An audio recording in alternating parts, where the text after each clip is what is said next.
quería hablar de las mujeres de la posguerra. Yo hace tiempo ya, como que hasta que me muera, voy a seguir hablando de mujeres. Porque creo que es mi obligación y mi necesidad como mujer de seguir reivindicando nuestra historia, ¿no? Porque ha sido ninguneada, seguimos siendo ninguneadas y vamos a ver si conseguimos que no nos ningunen más. Entonces me interesaba hablar de las mujeres de la posguerra, que creo que han sido las grandes olvidadas de la guerra de España. Porque claro, todo el mundo habla de los hombres, los que estuvieron en la cárcel, los que murieron, los que salieron al exilio. Pero esas pobres mujeres que no fueron importantes y que sin embargo se quedaron en España trabajando el campo, los hijos, el cuidado de los padres, las tierras, la casa, y nadie hablaba de ellas. Casualmente se cruzó que fue el 75 aniversario de Miguel. Y yo quería hacer algo con Diputación de Jaén. Entonces fue como pasa cuando piensas en un proyecto de teatro, que de pronto se cruzan los astros y empiezan a salir las cosas por un camino. Entonces montamos la historia de Josefina Manresa. Este monólogo se le encargó a Alberto Conejero, que yo no lo conocía a partir de ahí, y ahora somos muy amigos. Y yo era también de Jaén, Conejero era de Vilche, me cogía a Chema del Barco como director, porque más que un director yo necesitaba un amigo, porque era la primera vez que yo me enfrentaba sola a un monólogo de 1 hora y media, de un texto tan largo y tan... Entonces yo necesitaba un amigo un poco fuera, que más que me dirigiera, como que me ayudara a levantar aquello, ¿no? Y efectivamente, le ofrecimos el montaje a Diputación, hicimos 22 pueblos, y la verdad es que fue un encuentro muy chulo con la provincia de Jaén, que yo hacía muchísimos años que no estaba. Y bueno, la obra la hicimos, vamos, yo creo que menos encima de un tractor, lo hicimos en cualquier sitio. Porque la verdad es que es un montaje que también lo montamos así, que fuera fácil de montar y que la escenografía fuera un poquito simple para poderlo hacer en cualquier lado. Y fue una experiencia muy chula, la verdad, muy chula. Recuerdo esa gira muy bien porque además hubo gente, por ejemplo, de la sierra que nunca había ido a teatro. Fue un encuentro como muy bonito. Y luego también toda la gente, que ahora que no de una cierta edad, a lo mejor no nosotros, pero sí un poquito más, habían pasado la guerra. Con lo cual este tipo de charlas eran pues muchos lloros, muchos recuerdos por parte de muchas mujeres, muchos agradecimientos, la verdad. Y bueno, quería que supierais esto para que sepáis por qué me metí yo en esta historia de Josefina, ¿no? Yo creo que sí podíais hablar si o quieres, lo que Pilar, queráis. tú hacer el... Ya un poco a decir una de las cosas que yo tenía interés en preguntarte. A mí me pareció muy interesante lo de que cogierais la figura de Josefina Manresa. Y de hecho, cuando lo comenté en casa, me acuerdo que mi marido me dijo, pues esa es una pobretica mujer. Una pobretica mujer que conservó 5.000 documentos durante todo el franquismo, una pobretica mujer que llegó a enterrarlo en el jardín o en la parcela de su casa para que los registros distintos que hacían, porque era la vida de Miguel Hernández, no arrasaran con aquellos documentos. Entonces es un personaje que, como tú dices, encierra muchas características que han sido denostadas y que yo creo que hay que poner en valor, y por eso me resultó muy interesante que hubiera escogido ese personaje, ¿no? Y aparte, bueno, yo no sé si tú coincides, yo creo que Miguel Hernández sigue teniendo cierto punto Malbec, sigue siendo un escritor. ¿Tú piensas? ¿Sí? Yo creo que sí, que dentro del grupo de escritores de entrada no está incluido dentro de la generación del 27. Bueno, no era del grupillo este del 27. Bueno, era lo mismo de Alexandre, de Pablo Neruda, de Maruja Mario. Ya, lo que pasa es que como luego tú sabes que ahí en esos grupúsculos también tenían sus más y sus menos, ¿no? Porque era enemigo, por ejemplo, de Lorca, y Lorca en ese momento de la generación del 27 tenía muchísima influencia. Entonces Lorca también hizo que Miguel no estuviera quizás más integrado, ¿no? Sí, pero bueno, luego la academia que ha revisado la época tampoco... Es como un verso suelto siempre. Es un verso suelto, sí. Y es un verso suelto, bueno, y siguen quitando placas conmemorativas de los cementerios de Madrid. Hija mía, es que Madrid... ¿Para qué te vas a hablar de Madrid? Es que en Madrid pasan cosas muy raras. Pero y en Orihuela pasan cosas también raras. Pero también en Orihuela... Mira, yo cuando conocí Orihuela, porque fuimos con esta obra, y claro, yo siempre que voy a algún sitio, si venimos el día anterior, pues yo hago mi turismo, me hago mis cosas, veo los museos, me entero de todo. Y yo, paseando por Orihuela, dije, si es que yo entiendo perfectamente a Miguel, o sea, quiero decirte, allí a mí me sorprendió, aparte de que hay millones de iglesias y millones de tal, pero bueno, como cualquier pueblo de Andalucía, pero de pronto había una cosa que se llamaba la Diabla, yo no sé si vosotros la conocéis. Entonces, como es la Diabla y no el diablo, no puede entrar en la iglesia. Entonces la Diabla tiene como una especie de camerín fuera, porque es el diablo con pecho. Y claro, yo le pregunté, digo, pero ¿y esto por qué no está en la iglesia? Me dijo, porque es la Diabla. Digo, ya cariño, pero mira, todo esto que hay aquí son diablos, que está todo lleno de diablos. Pero allí con las nubes y con los ángeles y con mezclados allí, la pobre Diabla esta. Entonces, a mí me dio la sensación de un retraso de pueblo y de un pueblo tan medio adentro que yo, sabiendo un poco la vida de esta gente, es que me lo puedo imaginar perfectamente. Fue allí donde lo detuvieron, quiero decirte, era un pueblo muy obcecado y Miguel era muy rebelde, muy... Yo creo que a mí era muy chulillo también. Hasta que no salió el disco de Serrat, en Bueno, España, antes no cantó Paco Ibáñez. Sí, también, es verdad. pero Serrat tenía más difusión. Digo, a nivel de masa, hasta entonces se había oído de García Lorca, de Alberti, pero Miguel Hernández no era y también tiene un teatro muy interesante, que también lo ha trabajado muy poca gente. Y tiene alguna obra muy parecida, muy parecidas a las de la primera época de Lorca. A Yerma y tal, tiene una de Los hijos de la piedra, tiene otra también de una mujer que no tiene hijos, una campesina. Y sí es verdad, aunque bueno, hemos venido a hablar de Josefina. Bueno, pero es que todo forma parte. Porque si no terminamos hablando de los Si no hubiera sido por Josefina, desde luego Miguel Hernández sería bastante menos conocido, porque toda la obra de Miguel dependió de esta mujer. Fue delegado de Abastos, ¿no? En Jaén, ¿no? Durante la guerra. Fue comisario cultural. Claro, él estuvo en el altavoz del Frente Sur. A él lo mandaron aquí para llevar la cultura de esa zona. Vivía en la Plaza San Bartolomé, creo, ¿no? Vivía en la calle Llana. En la Casa de la Marquesa. De hecho, la foto esa famosa de la Josefina está en esa casa. Pero realmente a mí la figura de Josefina me llamó la atención por lo que tú dices, porque sin ella nosotros no tendríamos nada de Miguel Hernández. O sea, fue gracias a ella, a sus cortas luces, como decía la gitana, que, bueno, y por supuesto los consejos de Vicente Alexandre, que fue el que la indujo a que guardara todo, a que poco a poco se publicaría. En fin, fue un poco el que realmente ayudó a Josefina, fue Vicente, porque el resto de la generación desapareció, estaban fuera, Alberti se portó muy mal con ellos. En fin, en ese grupo, es que claro, hablamos de un grupo que parece que eran todos íntimos amigos y tal, y ahí también había sus más y sus menos, ¿no?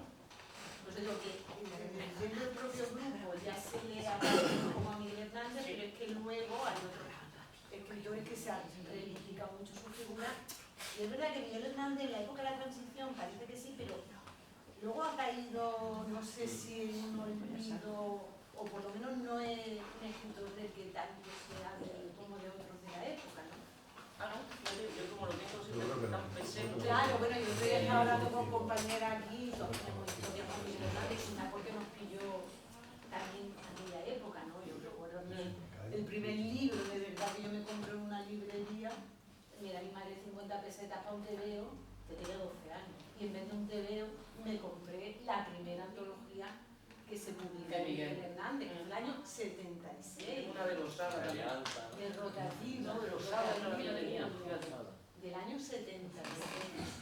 Tenía yo 12 años. ¿Y tú que has hablado con el autor, por qué elige él a escribir sobre ella, sobre Josefina? No, fue mi encargo. Ah, fue un encargo Fue tuyo. mi encargo. Sí, Vale, sí. vale. Sí, sí. O sea, que tú le encargaste a él que escribiera un texto sobre... Sí. Ah, vale, muy bien. Sí, sí, lo que te digo. Yo quería un texto que reivindicara a las mujeres de la posguerra.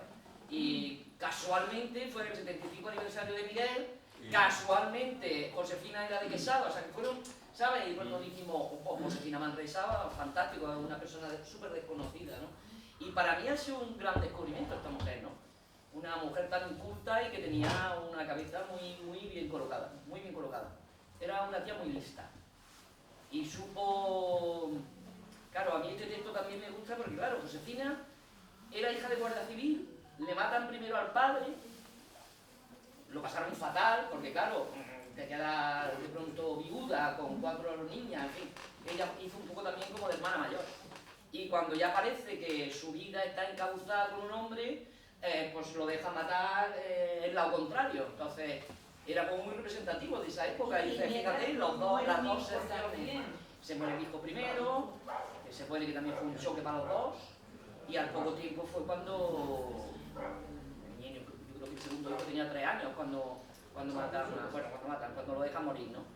Entonces, en ese personaje de pronto ves, pues eso, las dos Españas, los rojos y los azules, la desgracia de tal. Ellos eran muy pobres, porque la familia de Josefina era muy pobre, mucho más que la de Miguel. Porque el padre de Miguel tenía tratos de ovejas y tenía un hermano que vivía en Cataluña y ellos hacían traspases de animales, o sea que no era tan pobre como se dice, ¿no? Lo que sí es verdad es que siempre negó ayuda a Miguel porque el padre quería que se quedara con negocio de las cabras y de las ovejas. Y Miguel pasaba de eso olímpicamente, vamos, él estaba, ya estuve en esa época ligando con Manu Amayo en Madrid, vamos, pues, o sea, lo de las cabras y todo eso como que no lo vio venir. Pero la familia de Josefina sí era una familia mucho más pobre. Y luego, claro, Josefina cuando se queda viuda es viuda de republicano. Es decir, no tenía dinero, no tenían derecho a nada, no tenían paga, no tenían nada. Y ella ya tenía un glaucoma. Es que a mí me hace gracia porque ella nació en el año 16, igual que mi madre, y mi madre también tenía glaucoma. Y en este montaje llevo muchísimas cosas que son de mi madre, la máquina de coser, las cajitas de lata, todo eso como de mi madre, ¿no? No tiene nada que ver, pero a mí me gusta, pero sí me gusta, es como que le tengo yo un cariño especial a Josefina, ¿no? Y era una mujer muy, bueno, era una inculta, es lo que ella dice, ella aprendió las 4 reglas que se decía antes y las labores del hogar. El hogar, coser, y ella se buscó la vida cosiendo, que fue una forma de sacar a la familia adelante. Pues la única forma que tuvo era esa, a pesar del glaucoma. Bueno, y hemos hablado antes también hay un rato del problema también de estos documentos que ella con tanto celo y con tanto mimo guardó durante todo este tiempo y que sin embargo han rodado los documentos por todos sitios. Estuvieron en Orihuela, luego en Elche y al final estos documentos han acabado curiosamente en Jaén. Mira, ella llegó, yo supongo que lo habrás leído también, ella llegó a un acuerdo con el Ayuntamiento de Orihuela. Entonces, era una mujer, porque digo que era una mujer muy lista. Ella llegó a un acuerdo que dejaba todo lo que eran los escritos de Miguel en general, siempre que le dieran 60.000 pesetas mensuales, ya esto que eso era un sueldecico, 60.000 pesetas, y que pagaran la carrera universitaria de los 2 nietos, que pobrecitos los nietos no han estudiado, ni universitariamente, no sé, se habrán terminado el bachillerato. Pero eso fue el acuerdo que ella llegó. A los 2 años muere Josefina, entonces poco pudo disfrutar del acuerdo que tal, los nietos no han estudiado nada, y todo eso de pronto se quedó en un vacío, porque nadie se quería encargar de los papeles de Miguel, y eso estuvo durante años en un sótano, hasta que Diputación decidió quedarse y comprar por muchísimos millones a los herederos de Miguel el patrimonio que había dejado, Josefina. Sí. Pero hubo un convenio con Elche también, es que la historia es muy larga. Es que a lo mejor ahí lo que te estoy contando es eso. Ella sacó un convenio, no sé si fue con Elche, que a lo mejor fue con Elche el ayuntamiento. Eso no me acuerdo bien. Pero llegó un acuerdo de un poquito de paga y que los nietos pudieran estudiar, que no les faltara para que los nietos pudieran estudiar universitariamente.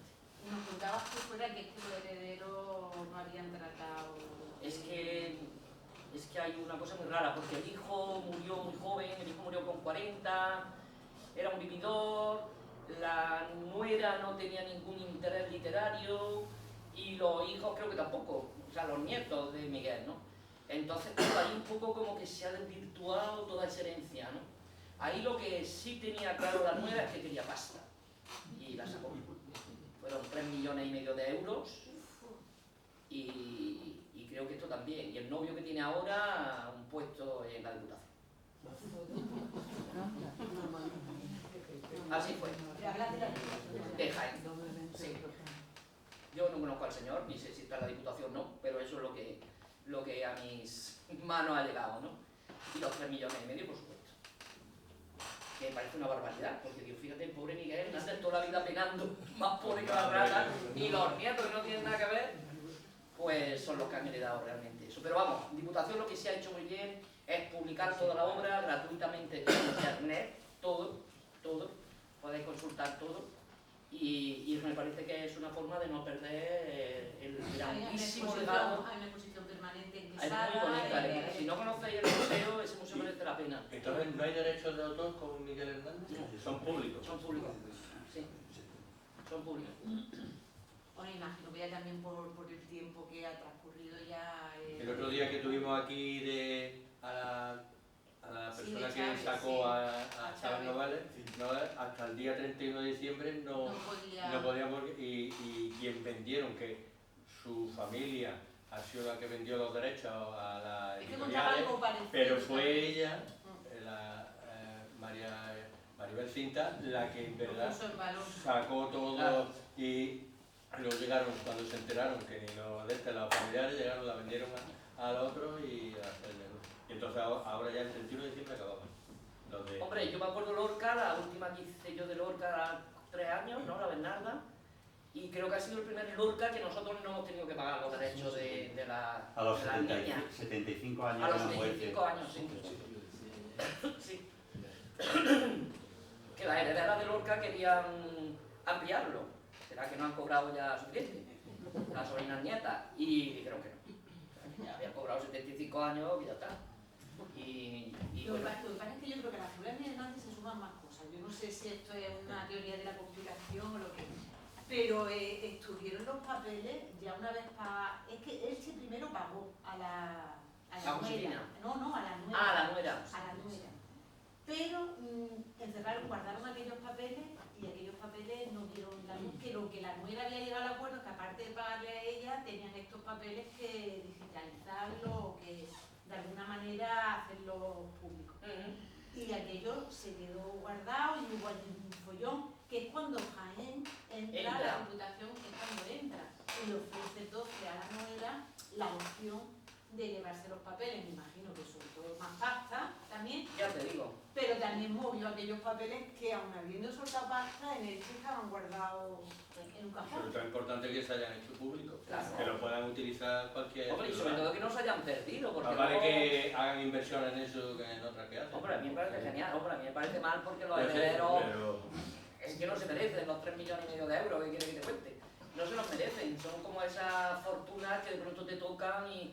Pero bueno, el caso es que está digitalizado y lo podemos utilizar y eso me parece que es lo más... Y ese trabajo lo hizo Josefina y no hay que quitarle la importancia que tiene. Todo ese trabajo, el previo, fue Josefina la que lo hizo. A mí me gustaría hacerle una pregunta. Sí, sí, claro. Mira, a mí me gustaría preguntarle cómo ha planteado el conocimiento de esta, o se ha planteado el tema de esta mujer en una época de posguerra, franquista, una mujer que se queda viuda, estigmatizada porque su marido era republicano y estaba en la cárcel y murió en la cárcel. Además había sido condenado a muerte. Entonces, esta mujer que se queda en Orihuela, en un pueblo, se queda en Orihuela, Sí. ¿no? En un pueblo completamente franquista, señalada por todo el mundo. Me gustaría saber cómo afrontó esa mujer, si lo sabe o si ha estudiado o ha preguntado, cómo afrontó esta mujer sola, viuda y en estas circunstancias la vida y salvar lo que había de su marido. Hombre, es que ella tenía familia en Orihuela. Yo conocí a Carmen, a la hermana mayor, que vino a verme al teatro en Madrid, que además esta ya tiene hijos licenciados en hispánica, en fin, que fue como una conversación agradable. Y todos vivían en Orihuela. Entonces Josefina se queda allí, porque además se queda sin padre, y ella se encargó de su hermana y de su madre. O sea, que era como un núcleo familiar que ella, a través de la costura, pudo sacar adelante. Ella siempre ha sido costurera, siempre estuvo liada, y además por lo visto era bastante buena, porque sin muchos conocimientos se buscó la vida bastante bien. Luego ya, cuando ya la operan en Barcelona, que la operaron en Barraquer, se empiezan a editar cosas de Miguel a través de Vicente Alessandre, que es el que más le echa una mano, y entonces ella empieza a cobrar un poquito los derechos de las ediciones, porque luego hay muchas ediciones que las publicó Alberti o que las publicó Chile, Argentina, y ahí no tenía ella derecho de autor. Y quiero que, pero como mujer de rojo, Sí. no fue aislada, perseguida en un principio, o simplemente ella sobrevivió como pudo y se Pues como cambió pudo. Casi todas las mujeres de rojo pasaba lo mismo. Lo que no tenía era derecho a paga. Eso no. El Estado no te daba derecho a paga. En los pueblos pequeños... En los pueblos es más fácil Si la también familia la sobrevivir. topaba. Claro, es más fácil sobrevivir y ellas eran hermanas. Aunque luego les digo, una se fue, yo a Carmen la conocí y me parece que venía de Barcelona, o sea que estas también un poco se expandieron de Orihuela. Pero es más fácil sobrevivir con una familia. Bueno, la nana de la cebolla te lo dice, ella comía lo que daban las vecinas. Ellas no tenían mucho más dinero. Esta familia sí era muy pobre, muy pobre. No tenían recursos, ella empezó a trabajar con 12 años. O sea, era una familia que realmente, un guardia civil, si ahora están mal pagados, pues imagínate en esa época lo que podía cobrar el guardia civil. Con 3 hijos. A mí me gustaría preguntarte, porque además hay varias componentes del taller de teatro, ¿cómo construiste el personaje? ¿Cómo llegaste a tu proceso de creación para llegar a lo que veremos mañana? ¿Qué proceso llevaste para construir el personaje como tal? Mira, yo al principio me estuve documentando mucho sobre esta mujer porque para mí era desconocida completamente, o sea, yo no sabía quién era Josefina ni nada de nada. Y hay muy poco de Josefina, a mí me parece que son 3 pequeñísimas entrevistas, ella era parca en palabras, y luego era una mujer que tenía mal carácter cuando le filmaron, eso no quiere decir que siempre hubiera sido así. Pero es que yo me pongo en su situación y digo, pero ¿cómo no va a tener mal carácter esta mujer? Pues es que yo qué sé, ¿qué más te puede pasar en la vida, no? Y entonces intenté acercarme a una mujer de esa edad, que tendría entonces 60, que es el personaje que yo hago, y que fuera una mujer agradable al público, porque claro, 1 hora y media aguantando a alguien que encima tiene mala follada, como decimos en mi pueblo, pues dice, yo no sé si el público aguanta esto, ¿no? Y entonces intenté hacer ese tipo de personaje abuela, entre comillas, que fuera cercano, que fuera, pues como le pasa a las abuelas, que de pronto lo mismo ríen que lloran, que a lo mejor están llorando, pero a los 5 minutos te están contando una anécdota de... Y ese fue el proceso para entrar con ¿Utilizaste Josefina. algún conocimiento personal de alguien? O... Mi hermano cuando han visto la obra dice, hija mía, si es que eres mamá. ¿Sabes? Entonces, claro, yo me quedo así y digo, ¿mamá? Sí, anda igual que mamá y todo igual que mamá. No sé, será. No ha sido mi intención, pero bueno, sí, claro, una persona mayor. Que fuera un poco, bueno, pues eso, que te cuenta la vida, pero que no fuera demasiado antipática para que el público aguantara bien la hora y 20. ¿No? Sí. Es que o sea, el que a elegir el personaje para crear un texto, el texto, yo he visto la obra y el texto es un texto muy bonito. Es un texto muy poético, está muy bien, no es cansino, está muy bien desarrollado.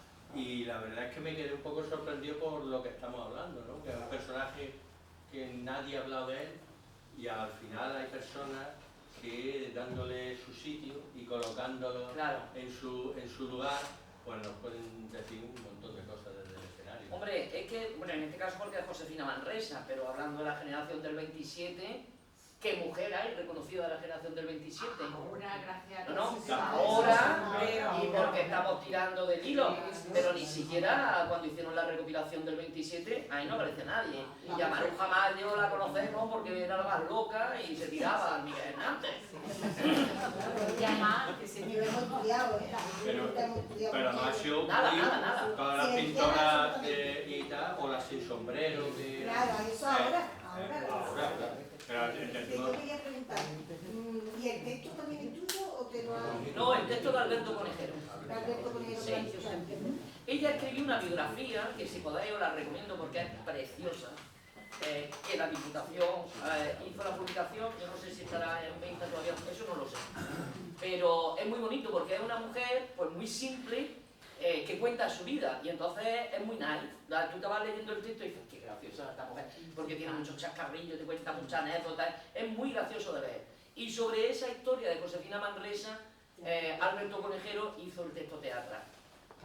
pero cogió muchos trozos de ella, ¿no? Y bueno, a mí me parece que es una mujer, ya digo que a mí me parece muy inteligente, porque sin ser una mujer instruida, tiene un cabezón pues, muy apañado, la verdad. Lo que pasa es que, como ella dice, ¿qué voy a decir yo al lado de Miguel? Si es que ella, por mucho que escribiera o no escribiera, pero es que al lado de Miguel, ¿qué va a escribir ella? Pero sí, me parece que es una mujer que vale la pena reivindicarla. Sobre todo por lo que te digo, porque yo hasta que me muera reivindicaré mujeres. En los cortos que he hecho hablo de mujeres. Y porque creo que tenemos que seguir hablando de mujeres, porque es que todavía estamos ninguneadas en muchísimos campos. Y es lo que estamos hablando, la historia, madre mía, pues es que lo ha ninguneado todo. Incluso las grandes descubridoras no han sido hombres, han sido ellas. Y sin embargo no se citan, ¿no? Entonces cuando lees estas cosas dices, madre mía, mira, venga, vamos a hacer otro cortito hablando de... porque es una forma de un poco de seguir, ¿no? De seguir con la lucha. Hombre, está muy bien que hayas dicho al principio que vas a continuar de aquí hasta que toda tu interpretación trabajando mujeres. A mí me parece importantísimo, porque es que desde toda la historia, desde la historia de la humanidad, las mujeres que hemos tenido, mujeres magníficas, silenciadas, ignoradas, maltratadas, asesinadas, ya está bien, eso hay que empezar a darle y a todos los niveles, desde la historia hasta ahora. Seguimos. Así que muchas gracias por seguir. Hombre, la historia de María Lejárrega, que no sé si la conocéis, ha sido una de las historias que a mí más me han impresionado, ¿no? Porque tuvo además la desgracia de que su marido fue el que se inventó los famosos derechos de autor. Entonces, como él se inventó los derechos de autor, pues él cobró los derechos de autor. Y ella murió completamente arruinada. Hay un corto muy bueno. ¿Ah, sí? Hay un corto muy bueno. Sí, que la han puesto hace nada, buenísimo. Y bueno, pues María fue la típica maltratada, tuvo que aguantar en la compañía al amante del marido. Hombre, es de esas mujeres que dicen, madre mía, y esta tía los textos eran suyos. Y sin embargo los firmaba él y cobró los derechos él. Ella murió totalmente arruinada en México viviendo de la caridad. O sea que esa también, que es de la época, pues María Lejárrega también hay que reivindicarla porque es que es alucinante, ¿no? Que sigan pasando estas cosas, ¿no? ¿Alguien quiere hacer alguna pregunta más? No sé si tú tienes algo más que contar, o tú, Rosario. Hombre, ella tendrá que contar como yo, porque ha leído muchísimo.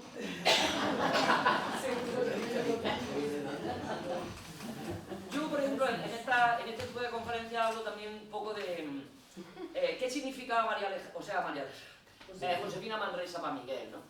Y creo que en una actualidad ellos no estarían juntos, seguramente, porque es que era un matrimonio imposible. O sea, yo creo que Miguel Hernández quería tener una familia, que fue lo que hizo con Josefina, pero hombre, después de estar con Maruja Mayo, después de venir con todos los disparatados del 27, tú te metes allí en Orihuela con esta muchacha, que no te permitía ni darle un beso, ni cogerle una mano, ni... Hombre, pues no creo yo que fuera a lo mejor esa compañera para que tu vida... Sí, pero claro, luego también fue todo tan rápido y tan corto, pues tampoco le dio al muchacho mucho tiempo de... Pero en la actualidad yo creo que ese matrimonio no hubiera funcionado, porque Miguel tenía un nivel intelectual que no lo tenía ella. Pero bueno, consiguió lo que él quería, que era tener una familia. Y ella, es que al único hombre que quiso en su vida fue a Miguel. Entonces, pues aguantó carro y carreta hasta que, bueno, pues hasta que murió.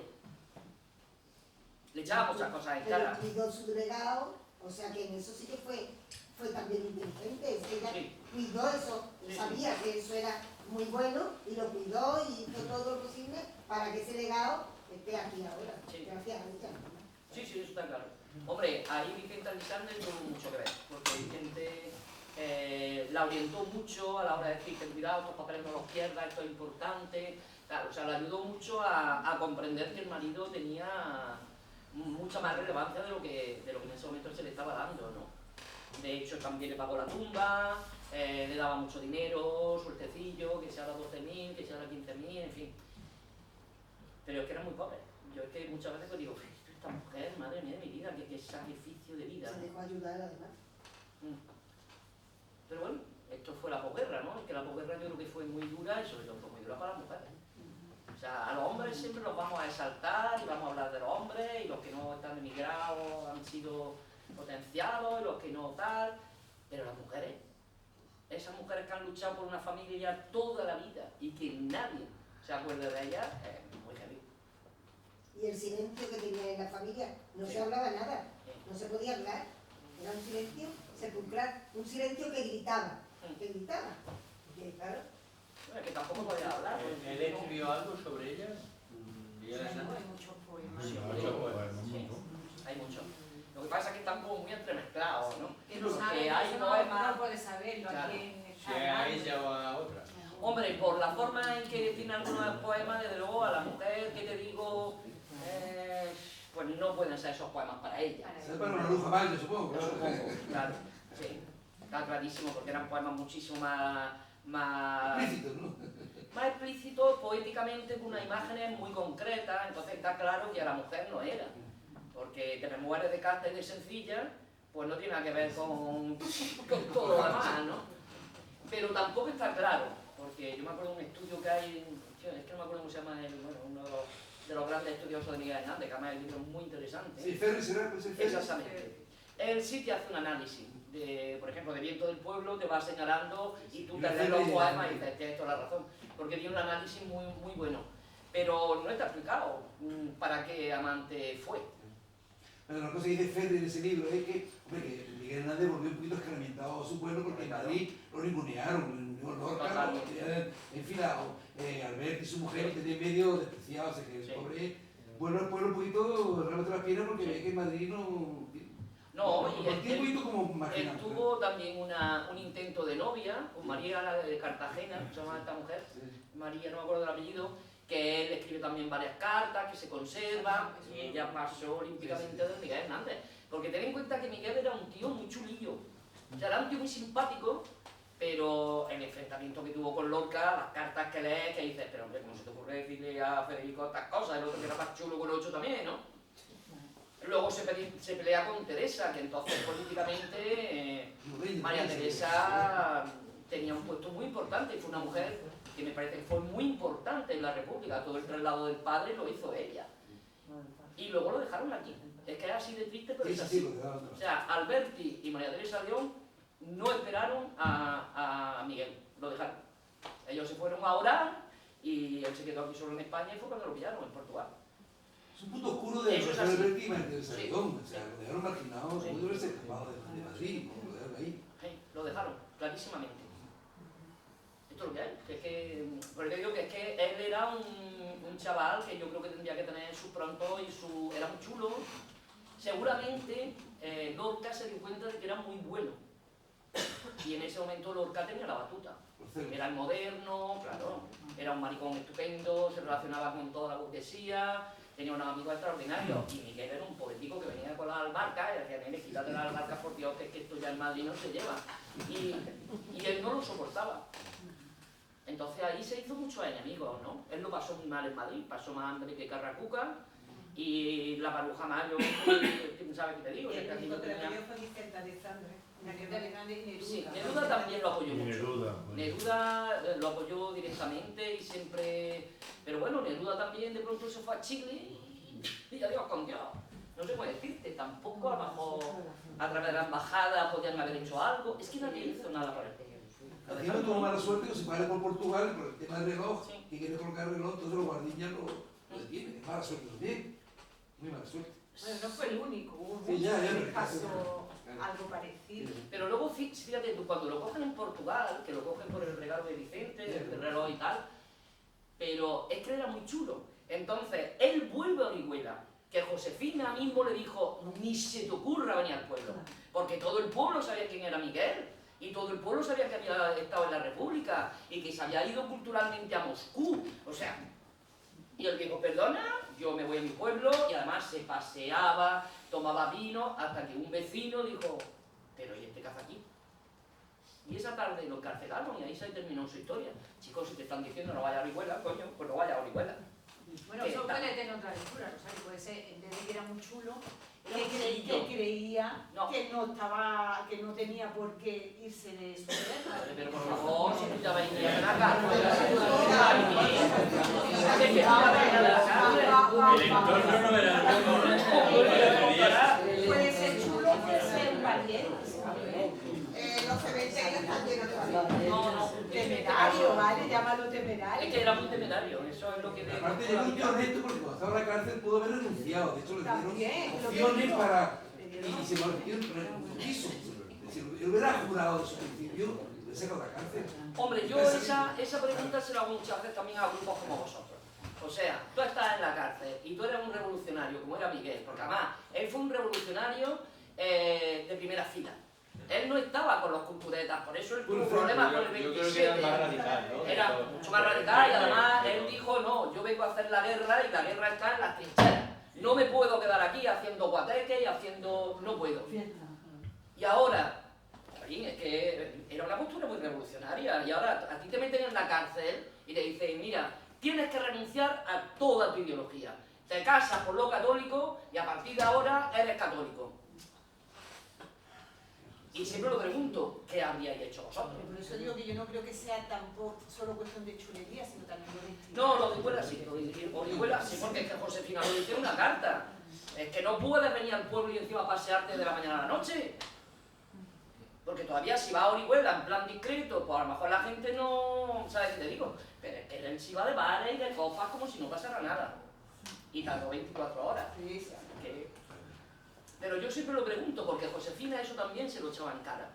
Te está diciendo el, ¿cómo se llamaba? Al Marcha, que era el cura que te está ofreciendo firma, claro, porque ella se veía con el niño y en la situación que estaba y el hambre que había pasado a esa mujer. Pero por otro lado yo también entiendo a Miguel, dice, pero es que yo tengo que renunciar a toda mi ideología. Es una situación muy difícil. Yo lo veo por lo menos muy difícil, no sé qué postura hubiera tomado yo. Josefina Manresa le reprochaba muchísimo que no hubiera firmado el papel. Pero es que la renunciar a toda tu vida. Yo qué sé, es complicado, ¿no? Yo pienso de todas formas que aunque hubiera renunciado, ¿Perdona? yo pienso que aunque hubiera renunciado, le hubieran hecho algo. Mi suegra era de Orihuela, lo conocía desde pequeño, fue la primera que a mí me contó que no era tan pobre. Sí. De galas, pero que era obra de dinero, pero de los agarrados que Sí. todo lo guardaba y que lo tenía allí en El típico de campo, que no... Exacto, pero que no era. Y que cuando todo el tema de la guerra, porque al padre de mi suegro también también lo pusieron en prisión y murió justo en el mismo lugar donde murió Miguel Hernández. Estuvieron juntos en la misma sala grande. Y decían, es que a él, nada más que llegar, se decía que en Orihuela, hay que cargárselo. Y era un tema que estaba clarísimo. Decían, es que yo no sé cómo no se fue, porque se sabía que cuando llegara allí, Claro. se lo iban a cargar. Claro. Es decir, que hubiera hecho lo que hubiera hecho, tantos dijeron y luego al final también se lo cargaron. Y Hombre, él lo se que pasa es que tenía. como a Federico ya se lo habían cargado con un tiro, a Miguel no lo podían hacer así. No. Entonces lo que hacían, no solamente a Miguel, sino a muchos también, eran dejarlos morir. O sea, todos los que tenían tuberculosis, no sé qué, eso los dejaban morir allí en la cárcel tranquilamente. Entonces no tenían el remordimiento de habérselo cargado como a Federico, porque además internacionalmente la muerte de Federico fue muy heavy, pero los dejaban morir. Entonces Armancha precisamente le dijo, yo te doy penicilina, si tú me firmas tu arrepentimiento. Y no le dio la penicilina. Fíjate qué fácil hubiera sido que ese cura no lo pudieron salvar, porque estaba clarísimo que tenía que morir. Porque era un tío demasiado significativo, se había significado demasiado. Y Orihuela, pues te digo, a mí me dio un flash ese pueblo, pero dije, madre mía, yo no aguantaría aquí ni 2 meses, porque es que era una sensación muy agobiante de pueblo, muy agobiante. Es curioso, porque además Orihuela, como estuvimos haciendo también un estudio lingüístico de esta historia, porque al principio yo quería hablar como Josefina, luego se quitó porque no era ni para ti ni para mí. Entonces no resultaba agradable, ¿no? Y dije, pues hablo de Jaén. Pero, claro, todo lo que es la bajada del Segura, lo que se hacía antiguamente, no me acuerdo cómo se llaman los personajes que bajaban por los troncos, ¿cómo se llaman estos? Tiene un nombre muy concreto en esa zona además. ¿Cómo? Es que se de seguro. Lo que Que bajaban por la sea, pues el lenguaje de la Sierra de Segura y Orihuela es muy parecido. Porque claro, antiguamente las carreteras no funcionaban, funcionaban los ríos. Entonces la provincia de Segura de Jaén, de Orihuela estaba muy cerca. Entonces es curioso porque tienen un lenguaje ahí como entreverado, ¿no? Alguna vez te sueltan alguna S, pero te habla mucho como en la Sierra de Segura de Jaén. Es curioso. O sea, que hiciste un estudio lingüístico para aplicarlo a... Para ver cómo hablaba esta mujer. Porque lo que te digo, las entrevistas, no te queda como hablaba, porque son muy cortas. Y además ella, entre que se oye mal, y que ella no habla mucho, y que tal, es como que no te enteraba muy bien qué tipo de acento podía tener. Y hicimos el estudio este, hice varias funciones con el acento, y luego lo quité. Porque parecía como de broma. Y entonces lo quité porque dije, no, es que esto no va por ahí. Quedaba ¿no? impostado, ¿no? Sí, y entonces se veía raro. Perdía fuerza. Sí, se veía raro. Parecía que estábamos haciendo una broma, pero la verdad es que no hizo gracia, ¿no? Porque claro, es que antes se comunicaban por los ríos. Y la Sierra Segura como Orihuela es que es segura, claro, ¿qué pasa por allí? Es curioso, sí. Que además el habla de la Sierra Segura es distinta, Es por muy ejemplo, del Valle de Guadalquivir, Andújar o de Jaén Capital y tal. Tiene su habla, ¿no? El condado que pega también con ellos. Porque ellos se sean también, ellos se sean. Y al igual que Neruda que se fue a México, sí. Y aquí murió, claro, pues no pudo hacer nada, tampoco tenía amistad con Miguel Hernández. Mira, él con el que más amistad pudo tener, es que yo creo que se confió, yo esa es la sensación que me da. Yo creo que se confió. Y luego, Miguel no estaba tan relacionado como el resto de la generación del 27. Por ejemplo, eran casi todos niños bien. Excepto Miguel Hernández, que era el pobre, eran niños bien. Entonces, entre ellos tenían sus redes. Aquí, por ejemplo, el que más le pudo echar una mano fue Neruda, pero Neruda ya se había ido a Chile. Entonces, claro, desde Chile Neruda tampoco podía hacer nada, porque a través de la embajada, yo me acuerdo que incluso intentó ayudarlo, pero en mitad de una confrontación como la que hubo en España y demás, era muy difícil. Él intentó saltar a Portugal, ya tú, también era absurdo porque Portugal también estaba en dictadura, que fue lo que pasó. Lo pillaron en Portugal y lo mandaron para Franco. Pero él no tenía mucho... Cuando le falló lo de Orán, o sea, cuando le falla el barco que se lleva a Alberti y a María Teresa León a Orán, con 2 o 3 políticos que habían sido compañeros de Miguel también, él se queda descolgado.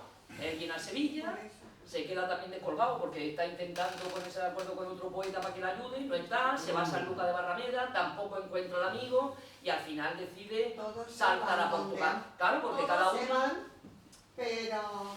Pero parece que al catequito o al chico catequito del pueblo que dan los estaba en el frente, es que no podemos Claro. olvidarlo, es que los otros no están, los otros estaban uno en Madrid, otro en Valencia. Pero bueno, hay la hipótesis también de que lo dejaron un poco tirado. Alberti y María Teresa y cuentan la anécdota que ellos estaban, aunque estaban en plena guerra civil, estaban en Madrid, había una fiesta, no sé dónde, no la pongo muy bien en pie ahora mismo, y interrumpió esa fiesta Miguel Hernández, que iba con la pistola al cinto, con un grupo de milicianos, y dijo, ya vale, esta fiesta, vamos, esto está lleno de putas, no sé cuánto, fue muy y ahí estaban como los intelectuales, y hay quien, bueno, es también hipótesis, pero que Alberti y el PC un poco, lo dejaron un poco tirado. O sea, hubo una vía que iba a Valencia, que estaba sacando gente a Alicante y tal, y que ahí lo dejaron, porque él en la guerra civil se enfrentó, los enfrentamientos internos que había en el bando republicano fueron muy duros. Él estaba con él y algunos así, estaba de milicianos, vamos, igual que estuvo en Jaén, estuvo en Madrid, y estuvo mientras que Alberti siempre se le ha reprochado, o hay quien le reprocha que estaba un poco de... Sí, era muy común, incluso Neruda, pero que en cuanto pudieron se puso la cosa fea, se largaron. Ahí está. Claro, lo que pasa es que, verá, yo he leído mucho sobre el tema, no sé si todo, porque es imposible leerte todo lo que se ha escrito sobre la guerra civil, pero realmente dentro incluso de lo que era la izquierda, y tú eso lo sabes, aparte de que estaba FAI, estaban los anarquistas, que no se podían ver con el PC, estaba el PSOE, o sea, es un poco como ahora, pero encima que ¿entiendes? Entonces, él era muy Miguel era extremista. Y él, esa fiesta que tú hablas, que además yo luego me recompuse la vida para leerme a María Teresa León, porque dije, no puede ser que yo a esa León la descarte porque este tío se enfrentó con ella. Y claro, yo luego descubrí a María Teresa León. ¿Quién era María Teresa León? A mí me parece un personaje fascinante. Ahora bien, esa noche que tú dices, ella, en sus memorias, que son muy interesantes, te habla de que estaban recibiendo las mujeres internacionales democráticas. Y entonces ella había juntado pues un poquito de pan que había traído no sé quién, y el otro había traído no sé cuánto, y habían hecho un pequeño ágape para recibir a esa representación de mujeres democráticas. Y en ese momento llega Miguel, que viene de la trinchera, ¿vale? Y se encuentra a las chochas estas comiendo allí, jajaja, con todos los vestimentas que habían sacado de arriba, de la condesa y tal. Él no entendía nada, porque es que él venía de la trinchera. Él no entendía nada. Entonces, él tampoco tenía ese gusto pequeño burgués por ese tipo de fiestas, porque es que él no venía de ese ambiente. Entonces, por eso estamos hablando que la generación del 27, bueno, todo, es que te pones a analizar quién estaba en la residencia de estudiantes, eran todos niños ricos. Interesantísimo, porque de ahí salió pues, la mejor intelectualidad de ese momento, pero eran niños ricos. Él nunca pudo entrar ni imaginarse que existiera la residencia de estudiantes. Entonces, en esas relaciones tan conflictivas, además, en mitad de una contienda como la guerra civil, pues es que está claro, ¿no? Y realmente lo que yo he leído es que Alberti y María Teresa León lo dejaron tirado en Alicante. No lo esperaron, salieron 3 coches oficiales con políticos republicanos y a él no lo esperaron. El barco salió a Orán, que además se libraron todos porque se fueron a Orán y de ahí ya saltaron a Hispanoamérica, y Miguel, pues, no lo esperaron. Es que es así. Además está claro, ¿no? La generación del 27 casi todos eran de la alta burguesía, vivían bien, querían emigrar a Madrid, mientras que él es un pobre pastor que va a Madrid a buscar suerte pero al principio pues lo rechaza y se entiende él, porque es un paleto para él. Sí, estaba claro. Hombre, si era un paleto, Federico García Lorca, ¿no? Porque de allí también se reía de él, porque Federico también era un poquito paletilla, ¿no? Venía de Granada. No, claro. Pero ahí en ese maniconeo que había, de cual, pues ahí había su más y menos. Pues si Dalí se burlaba de Federico, imagínate cuando venía este con la albahaca y con los pantaloncillos de pana, con los tochos así cuadrados que le había hecho la mujer. O sea, era impensable. Incluso Maruja Mayo era una tía muy progresista, pero también era de una burguesía. O sea, Maruja no era... que yo creo que esa época, que me parece tan interesante... Escritores y escritoras revolucionarias, que hemos leído a Luisa Carné, por ejemplo. Muchísimas, además, había como 22 para poder estar hablando, incluso música. Que no todas importantísima. a la burguesía, digo que no, pero bueno, es lo que estamos hablando, esa generalidad, o sea, esos grupos, al fin y al cabo, se pudieron reunir porque era gente de dinero, pero esa gente pobre no se hubiera dado, efectivamente, no se hubiera dado. ¿Lleva mucho tiempo con esta obra? Pues ya llevamos, ¿no? Yo qué sé, yo creo que llevamos 7 años. Claro, pero verás, es que mi vida es muy complicada. Entonces, yo empiezo televisión, pues entonces cerramos la obra y me dedico un año a televisión. Al año siguiente retomamos otra vez. Como es mi marido y yo, que somos los que estamos hablando antes de Manolita Chen, pues entonces Manolita Chen y el chino, pues ya igual. Entonces, pues retomamos otra vez la obra. Pues venga, pues, como no nos cuesta trabajo y nos gusta hacerla, pero ha sido también mucho complicado. Ella va a Jaén el sábado, pero con otra obra. Con otra obra. Ahí estamos con una cosa que se llama Las que gritan. Es un comercial de tentación. Esto es una madre y 3 hijas, que la verdad está funcionando bien, porque son, bueno, pues son tan divertidas, luego lloras también mucho y tal, y bueno, pues son obras de estas que hace Madrid y que funcionan bien. Pero vamos, que yo dentro de 2 telediarios ya no voy a estar en la obra tampoco, yo ya he avisado, porque no puedo, con el hombro, no puedo. Ahí canto y bailo y estoy a base de pastillas, yo llevo allí zumba de pastillas y salgo con más pastillas y digo, eso no puede ser, ¿no? Hay un día que me fui a urgencia, me pusieron una inyección y yo fui al diario y digo, oh Dios mío, estoy viendo estrellas, ¿hay estrellas o soy yo? Y me dijeron, eres tú, y dije, madre. Pues veremos a ver la función de hoy, pero vamos, allá me dio un chute. Entonces yo ya he dicho que ya hago hasta diciembre y a partir de febrero ya. Rosario, ¿cuál es la siguiente mujer que tienes tú prevista para montar? No, Tú has dicho antes que tu idea es reivindicar a la mujer. Sí. ¿Has pensado en un personaje? No. No, porque, por ejemplo, cuando yo hago cortos no tengo ninguna fijación en mujer para ejemplarizar, no sé cómo decirte. Hablo de mujeres, pero no... Pero diputadas, por ejemplo, del 31, Bueno, qué tipo de mujeres, Pero aunque eran de la alta sociedad o... ¿Cómo has llegado a los pero cortos? tu padre- ¿Cómo una actriz y tal llega a los cortos? O sea, ¿cómo te ha dado por meterte ahora? Es que es Porque es un complicadísimo. lenguaje totalmente distinto. Claro, pero es que yo cuando escribo, yo nunca escribo teatro, nunca he escrito en mi vida teatro, escribo imagen. Escribe guiones. Claro, escribo guiones y de pronto digo, pues sí, que yo tenía que estar escribiendo teatro, que se supone que es mi escuela primigenia, ¿no? Pero no me sale, me salen cortos, me salen imágenes, me salen cosas cortas. Como tampoco tengo excesivamente tiempo, yo escribo relatos cortos y cortos. ¿Por qué? Porque yo no tengo un año para desarrollar una novela o no tengo un año para desarrollar una película, entonces... Hasta que te jubiles. Hasta que me jubile, que eso va a ser ya mismo. Si has cotizado, lo suficiente. Hombre, perdona, me van a pagar una tontería porque yo soy artista y nos dejan siempre tonterías, pero tengo muchas ganas de hacer otro tipo de cosas. Pero no pienso a lo mejor en personajes, voy a hablar de Ken, no, porque a lo mejor me interesa. Por ejemplo, el último corto que he hecho es sobre una niña migrante que llega y en ese momento se muere. Y bueno, pues te pilla un poco ahí el estómago, porque es lo que quiero, que te pille el estómago, claro, si no, no lo haría. Y ahora tengo un documental que es lo que quiero hacer, que lo quiero rodar en Jaén, en Andújar y tal, pero es una cuestión ecológica, ahí se ve que no hay ni hombre de mujeres, ahí quiero hablar de la montería, que parece que hay que hablar. ¿En el Jándula? Allí tendrás que ir a Jándula.